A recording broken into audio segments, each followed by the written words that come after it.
Basically, my story begins in first year university. I had a year where I think a lot of problems happened to me. My parents separated that year. My dog died. That was a particularly tough day. Subhanallah. I had 2 car accidents in the space of 1 week. And also, sadly, I had a friend pass away that year. I think that year led me to sort of ask some questions along the lines of, why am I here? What's the purpose of life? Why do I get up in the morning? Why do I even bother? Why don't I just sit on the couch, watch TV, Jerry Springer, whatever? And I think I started to ask questions about, the purpose of life, and that led me to start to do a bit of a holy quest. Naturally, as an Aussie, the first thing I did was investigate Christianity. I had a few Christian friends, and I remember going to a church camp. It was one of the funniest camps I've ever been to in my life. Everybody was singing. I didn't know what the words were. I didn't know what they were saying. It sounded great. They had beautiful voices, but it just seemed really strange. And everybody was telling me how much God loved me, and I was thinking, God loves me? My dog died. Subhanallah. So I kept on investigating Christianity, and I went to a whole lot of, different aspects of Christianity. So we're talking about Catholicism, we're talking about Anglican, Baptist, priests, pastors. And every time I'd go there and ask questions, I'd find that they wouldn't pick up the Bible and start to say, oh, this is the answer, my dear brother. They would just start answering me. They would just answer from their own opinions. And I started to realise that there was a lot of interpretations of Christianity, and a lot of people had their own interpretations, and one priest from one church was believing one particular aspect of Christianity whilst another was proclaiming another. So I started to think to myself, the Bible is one text, but there seems to be so many different interpretations, and it was confusing. At the time, while I was in first year university, I was also working in a service station, one of my part-time jobs.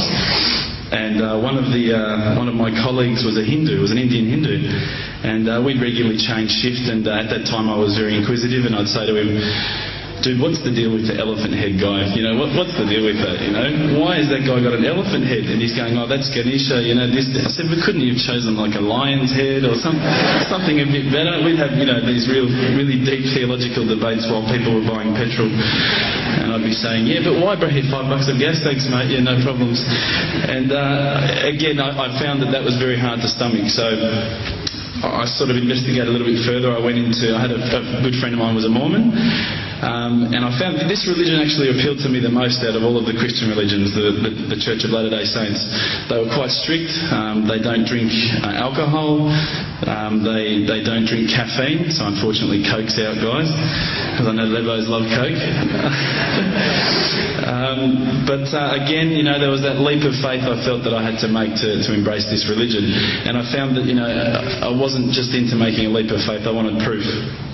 I also investigated Judaism, would you believe? And my original name before Abu Bakr is Reuben. So if you've probably seen all the movies, you've seen Reubenstein. At the end, they probably thought I was Jewish, so they thought, oh, this guy's, one of us.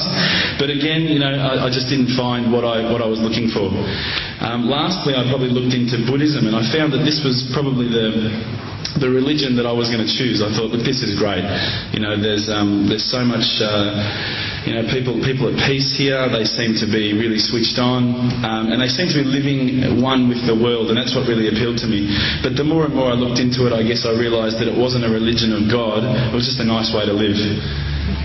One of my friends, one of my close friends, who's a Christian, would you believe, said, tell me the religions that you've investigated. So I went through them. I said, Judaism, Christianity, Catholicism, Buddhism, Hinduism, He goes, what about Islam? Islam? They're terrorists. I'm not going to investigate that religion. They're crazy. Why would I even look at that religion? But lo and behold, I found myself walking into a mosque one day. This was my eternal quest. So I walked straight in, shoes on, straight across the prayer rug. There was a brother praying. I walked straight in front of him. As he went to go into sujood, I almost stepped on his head. Subhanallah, I didn't have any clue what I was doing. I looked over and I saw this brother. You probably know this guy. This is Abu Hamza. He's come here and he's lectured a few times. SubhanAllah, I call him Abu Da'an because he's got a very large beard, mashallah. He came walking out towards me and I thought, today I'm about to die. This is the last day of my life. I'm a dead man. I'm a white boy in Lebland. What am I going to do here? I'm dead. He came walking across as though he just walked out of the Sahara Desert. Big abaya, big beard. But subhanAllah, the first words he said were, "G'day mate, how you going?" If only he had the can of VB, it would have been perfect.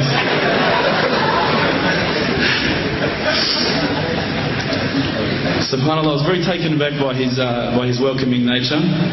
As Aussies, I guess now, I don't want to offend any Australians here, but my upbringing is from a country upbringing. My parents raised me as an atheist. They were raised as Christians. They were dragged along to church every Sunday, and they hated every minute of it. So as soon as we were born, they drummed it into our heads that when you die, you're worm food. That's it. There's no afterlife. There's no God. It's all rubbish. So I was raised as an atheist. So when I walked across and I saw Abu Hamza and he was talking to me in a very polite fashion, which I was very thankful for because I was sure I'd seen him on the 5 o'clock news hijacking a plane the day before. Now, Aussies are hospitable, don't get me wrong, but Lebos are the most hospitable people I've ever come across. And as the brother Hamza was saying, these brothers were making me cups of tea, and I honestly needed to keep going to the toilet every 5 minutes. They just kept putting tea in front of me, biscuits. I'd never seen anything like it. And I think to some degree I kept coming back for the biscuits, but also for the religion.